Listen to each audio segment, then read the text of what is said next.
What would you call a pilot who destroyed more tanks than an entire armored division, sank a Soviet battleship, survived being shot down more than 30 times, and even returned to combat after losing a leg?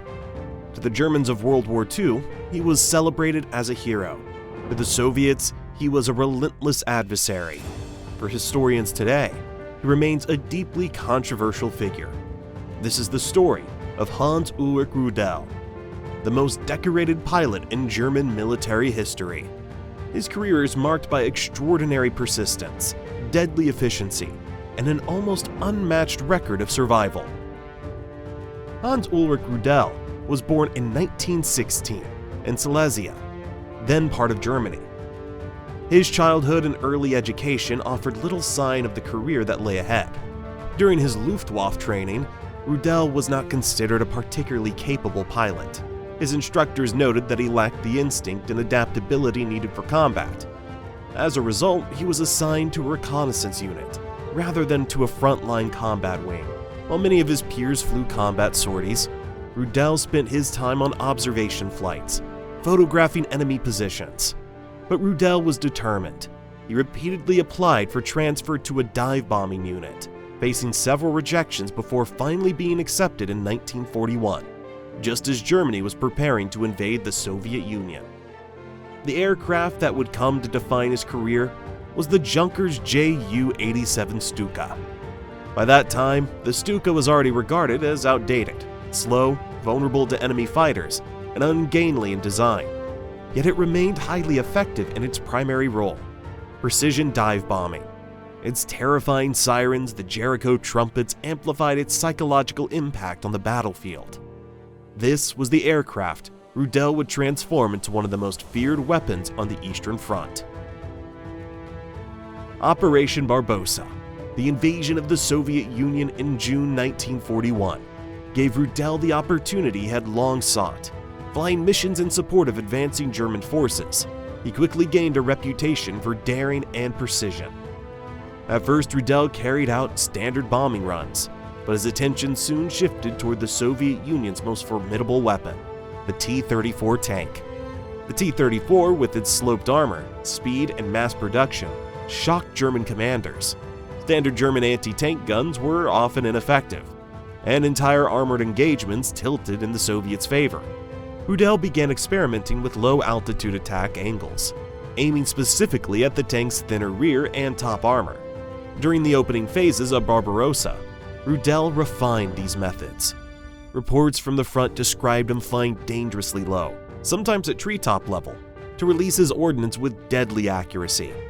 He learned to spot weak points in Soviet tank formations, hitting command tanks, fuel trucks, or bridging units to cripple an entire advance. His tactical insights quickly spread to other Stuka pilots, and soon his squadron specialized in tank-busting missions. By 1943, Rudel transitioned to the Ju-87G, Cannon Vogel. With twin 37mm cannons mounted under its wings, the aircraft had less bomb load but vastly increased anti-armor capability. Rudel flew it with unmatched precision, claiming tank after tank, often in full view of ground troops who later recounted his attacks in awe. At Kursk, the largest tank battle in history, Rudel's effectiveness reached its peak. Over the course of the battle, Rudel flew multiple sorties a day, striking Soviet tank columns and soft-skinned vehicles in the midst of chaotic armored clashes. Eyewitness accounts describe German soldiers cheering as his Stuka appeared overhead, breaking Soviet momentum at critical moments. Some estimates credit Rudel with dozens of kills in a matter of days, a claim difficult to verify but consistent with German operational reports.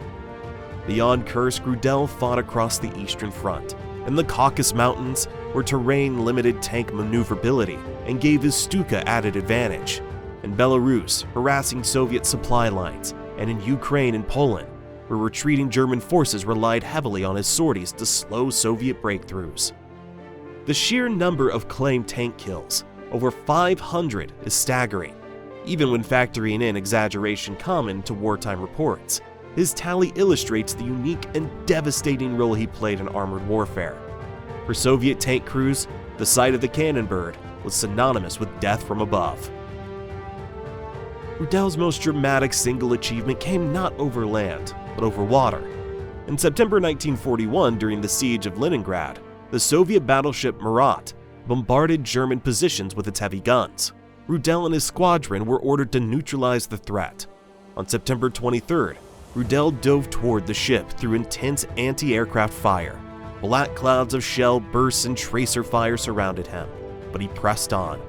At the last moment, he released a 1,000-kilogram bomb, striking the forward magazine of the Marat. The result was catastrophic. The forward section of the ship exploded, killing hundreds of sailors and sinking the vessel in shallow waters at Kronstadt Harbor. Although the Soviets later salvaged parts of the ship and returned some of its guns to service, the attack silenced its main batteries and provided a significant propaganda victory for Germany. The sinking of the Marat cemented Rudel's reputation as a pilot of exceptional daring. If Rudel's combat record was remarkable, his ability to survive was even more extraordinary. He was shot down or forced to crash land more than 30 times, each incident testing his resilience and determination. One early ordeal came when his aircraft was crippled deep behind Soviet lines. Captured by Soviet troops, Rudel managed a daring escape. Barefoot, injured, and without proper supplies, he trekked through forests and rivers for days before reuniting with German forces. Such escapes enhanced his near-mythical status with the Luftwaffe. In another mission, Rudel's Stuka was hit and forced down in a frozen river. He and his gunner managed to crawl from the wreckage under heavy fire. Despite the icy water and freezing conditions, they managed to evade capture until German troops recovered them hours later. Again and again, Rudel escaped certain death. Comrades described him as almost unnaturally calm under pressure. Even when wounded, he often insisted on flying again the next day, brushing aside injuries that would have grounded other pilots.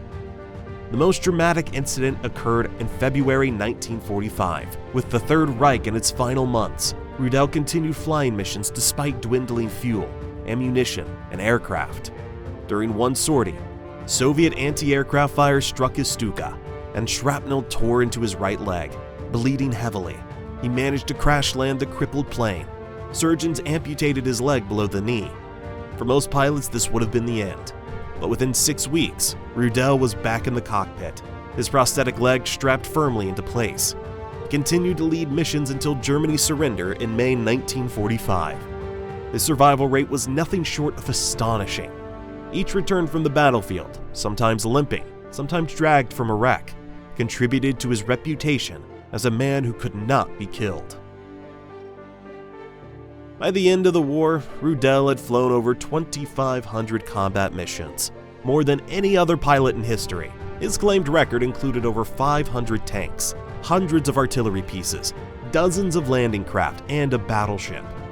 For these achievements, he received the Knight's Cross with golden oak leaves, swords, and diamonds, the highest decoration of Nazi Germany. He was the only person ever to be awarded this honor. To German forces, Rudel was a living legend. To the Soviets, he was a dreaded and relentless enemy. But Rudel's legacy extends beyond his combat record. After the war, he fled to South America. Unlike many former officers, he never renounced his allegiance to Hitler or the Nazi regime. His memoirs, while detailed in recounting his combat experiences, shocked many by their lack of remorse. Hans-Ulrich Rudel's life was one of extremes. A man considered unfit for combat training became the most feared Stuka pilot in history. He destroyed tanks, ships, and armored formations in numbers unmatched by any other pilot, and survived wounds and crashes that should have ended his career. Thanks for watching. If you want more forgotten stories from World War II, make sure to like, subscribe, and hit that notification bell. There's more history to uncover. See you next time.